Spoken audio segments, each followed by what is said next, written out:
Shalom, little one. Close your eyes, take a deep breath, and listen as we continue the story of Yosef.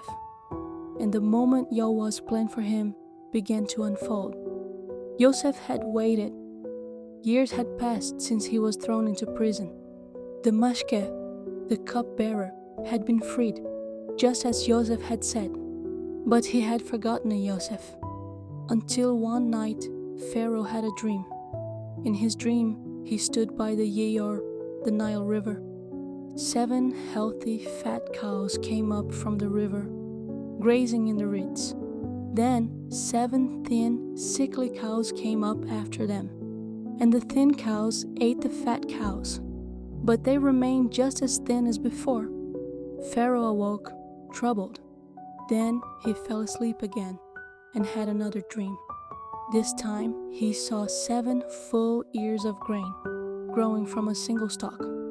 But then 7 thin, dry ears sprouted after them, and the thin ears swallowed up the full ears. In the morning, Pharaoh's spirit was troubled. He called for his chartumim, magicians, and wise men, but no one could tell him what the dreams meant.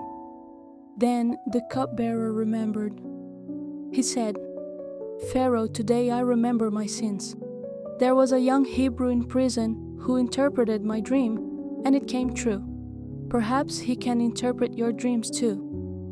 Pharaoh called for Yosef immediately. They hurried him out of the prison, washed him, and gave him fresh clothes. When Yosef stood before Pharaoh, he said, "I have heard that you can interpret dreams." Yosef answered, "It is not in me, but Elohim will give Pharaoh the answer he seeks." Pharaoh told Yosef the dreams. Yosef listened carefully. Then he said, "Pharaoh's dreams are one and the same. Elohim has shown Pharaoh what he is about to do. The 7 fat cows and 7 full ears of grain are 7 years of plenty. The 7 thin cows and 7 dry ears are 7 years of famine. There will be 7 years of great abundance in Mitzrayim. But after them, 7 years of famine will come, and the land will suffer greatly." The reason Pharaoh had 2 dreams is because the matter has been decided by Elohim, and he will soon bring it to pass. Pharaoh was silent, thinking. Then Yosef said, "Let Pharaoh choose a wise and discerning man to store grain during the 7 good years, so that there will be food in the years of famine." Pharaoh looked at his servants. "Can we find anyone like this man, in whom is the Ruach Elohim, the Spirit of Elohim?"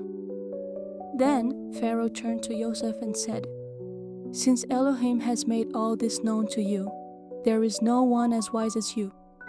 You shall be over my house, and all my people shall obey your word. Only in the throne will I be greater than you." Then Pharaoh took his tabaat, his signet ring, off his hand, and placed it on Yosef's hand. He dressed him in fine linen, placed a gold chain around his neck, and made him ride in a chariot.